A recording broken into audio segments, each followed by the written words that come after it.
जी, क्या हमारी गरीबी कभी खत्म नहीं होगी? क्या हमें पूरे जीवन ऐसे ही आधे पेट खाकर जीना पड़ेगा? अरे भगवान, मैं लकड़ी काटने और बेचने के अलावा और कर भी क्या सकता हूँ?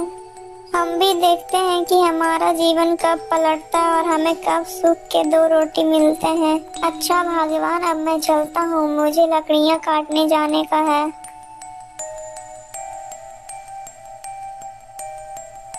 अरे मेरे प्यारे गधे, चलो, अब हमारा लकड़ियाँ लाने का समय हो चुका है। इतना कहकर लकड़हारा अपने गधे को लेकर जंगल की ओर निकल पड़ता है।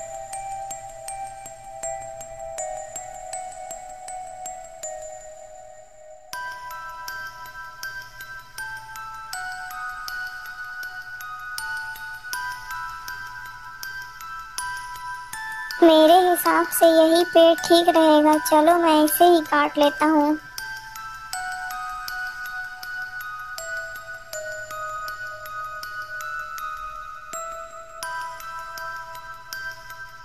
लकड़हारा जल्दी से लकड़ियाँ काट कर अपने गधे पर लकड़ियाँ लाद लेता है और वो अपने घर की तरफ निकल पड़ता है।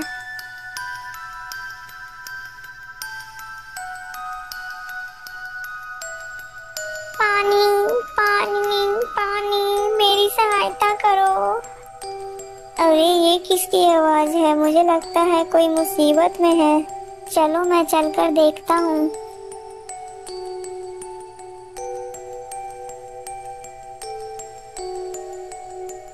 पानी पानी पानी, मेरी सहायता करो। अरे ये क्या? ये तो एक तोता है, लेकिन यह तो पूरी तरह जख्मी हो चुका है। मैं ऐसा करता हूँ कि इसे भी अपने साथ ले चलता हूँ। लकड़हारा जल्दी से उस तोते को उठा लेता है और वो उसे भी अपने साथ ले चलता है।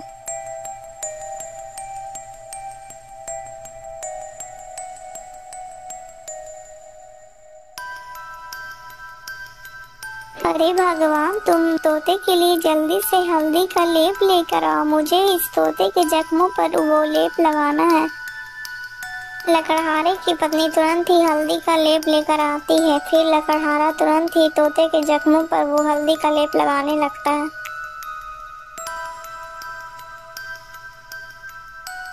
अरे तोता भाई, मैंने तुम्हारे जख्मों पर लेप लगा दी है, अब तुम तुरंत ही स्वस्थ हो जाओगे। इस प्रकार तोता 1-2 दिनों में ही पूरी तरह स्वस्थ हो जाता है।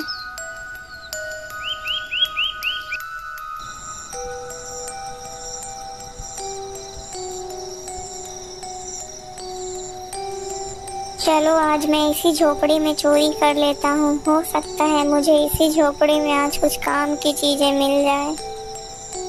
इतना कहकर वह चोर उस झोपड़ी में घुस जाता है। तभी वो तोता उस चोर को देख लेता है। अरे मालिक, जल्दी से उठिए, देखिए चोर आ गया है। अरे मालिक, जल्दी उठिए। अरे मालिक, जल्दी से उठिए, जल्दी उठिए, मालिक उठिए ना। अरे वाह, यह तोता तो बोलता भी है, तो क्यों ना मैं इस तोते को ही पकड़ लेकर चला जाऊं। बाजार में तो इसकी कीमत भी अच्छी मिलेगी और तो मुझे इस झोपड़ी में कुछ दिख भी नहीं रहा है। इतना सोचकर वह चोर तोते का पिंजरा उठाता है और वहां से भाग जाता है। चोर को चलते चलते रात से सुबह हो जाती है। ओहो, मैं तो रात से चलते चलते बहुत ही ज्यादा थक गया हूँ। मैं चलो ऐसा करता हूँ, इसी पेड़ के नीचे थोड़ा आराम कर लेता हूँ। उठने के बाद सोचूंगा इस तोते का क्या करना है। इतना सोचकर चोर उसी पेड़ के नीचे लेटकर सो जाता है। तभी वहां पर एक राजा अपने घोड़े पर सवार होकर निकल रहा था। महाराज, मुझे बचा लीजिए महाराज, मेरी रक्षा कीजिए महाराज, नहीं तो ये चोर मुझे मार डालेगा। अरे ये कौन है जो मदद के लिए मुझे पुकार रहा है? लेकिन मुझे तो आसपास कोई भी दिखाई नहीं दे रहा है। अरे महाराज, उधर नहीं, नीचे इधर देखिए महाराज, मैं इधर हूँ। महाराज मुझे बचा लीजिए, यह चोर मुझे उठा कर लेकर जा रहा था। अरे वाह, यह तोता तो बोल भी लेता है। चलो मैं इस तोते को खरीद लेता हूँ और यह तोता मेरी पुत्री को भी बहुत पसंद आएगा। अरे ओ चोर, चल अब उठ जा, और कितना सोएगा तू? महाराज, मैंने कोई चोरी नहीं की है महाराज, मुझे कुछ मत करना महाराज। नहीं नहीं, मैं तुम्हें कुछ नहीं करूँगा, बस यह तोता मुझे दे दो, मैं इसके बदले तुम्हें 100 सोने की मोहराएं दूंगा।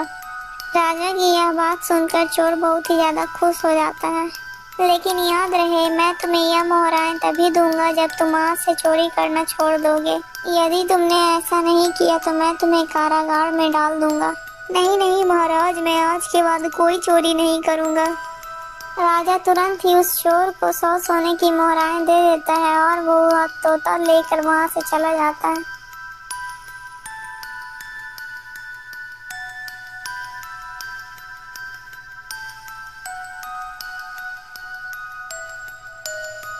अरे राजकुमारी, तुम इधर देखो, मैं तुम्हारे लिए क्या लेकर आया हूँ। अरे पिताजी, यह तोता तो कितना सुंदर है। अरे हाँ हाँ पुत्री, लेकिन यह कोई ऐसा वैसा तोता नहीं है, यह इंसानी भाषा को बोल और समझ भी लेता है। ओह, तो यह एक अद्भुत तोता है पिताजी, मैं आज से इसे अपने साथ रखूंगी।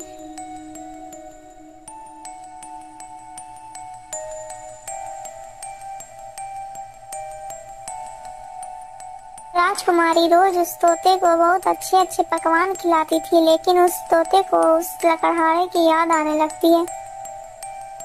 अरे मेरे प्यारे तोते, मैं तुम्हें कुछ भी खिलाती हूँ तो तुम इसे अच्छे से क्यों नहीं खाते हो? क्या बताऊँ राजकुमारी जी, मुझे इस पिंजरे में कैद हुए पूरे 1 महीना हो चुका है। मेरा मन भी आकाश में उड़ने को कर रहा है, लेकिन मैं इस पिंजरे में पैक हूँ। अब मैं कर भी क्या सकता हूँ? अच्छा, तो फिर यह बात है, तो फिर तुम चलो मेरे साथ, मैं तुम्हें बाहर की सैर करा कर लाती हूँ।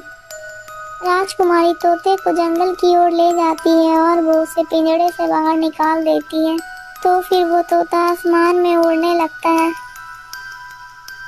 अरे ये क्या, यह पेड़ इतना चमक क्यों रहा है? क्या यह कोई जादुई पेड़ है? अरे राजकुमारी जी, उधर देखिए, यह पेड़ इतना चमक क्यों रहा है? क्या कोई यह जादुई पेड़ है? अरे हाँ, मुझे तो लगता है यह कोई जादुई पेड़ है। चलो चलो इसके पास चलते हैं। राजकुमारी और तोता तुरंत ही उस वृक्ष के पास जाते हैं और राजकुमारी जाते ही जैसे ही उस पेड़ को स्पर्श करती हैं, तभी राजकुमारी उस वृक्ष में समा जाती हैं। यह देखकर तोता बहुत हैरान हो जाता है। अरे राम राम राम, ये क्या हो गया? राजकुमारी तो इस पेड़ के अंदर चली गई। मुझे यह जल्दी से यह खबर राजा को देनी होगी।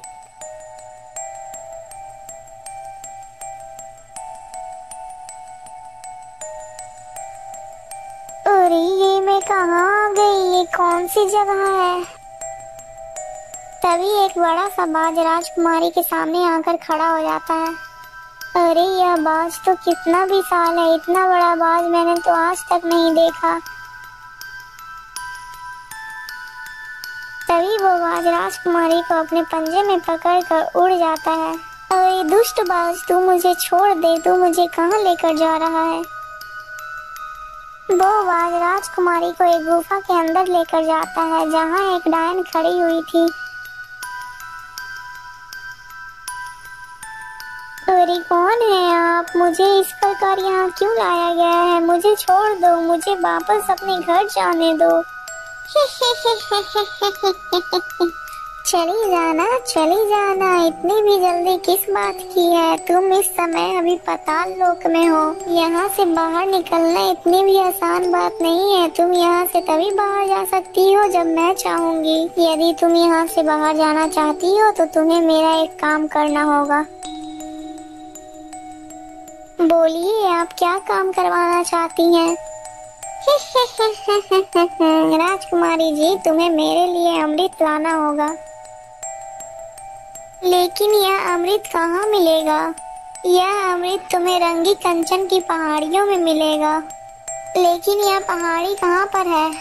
फिर वो डायन राजकुमारी को पर्वत पर जाने का रास्ता बताती है। वो डायन अमृत पीकर अमर होना चाहती थी और पूरे दुनिया पर राज करना चाहती थी। डायन उस बाज को भी अपने बस में कर रखी थी, जिससे वो अपना सारा काम करवाती थी।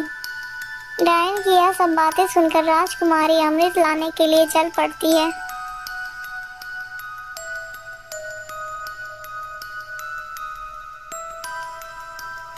राजकुमारी चलते चलते उसी पहाड़ियों पर पहुंच जाती है जहां पर वो अमृत था।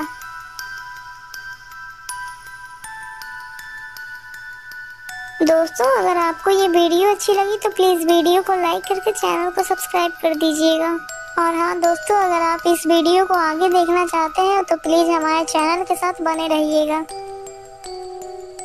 और ऐसी और वीडियो देखने के लिए हमारे चैनल के साथ जुड़े रहिएगा। दोस्तों, आपको इस कहानी से क्या शिक्षा मिली कमेंट में ज़रूर बताइएगा।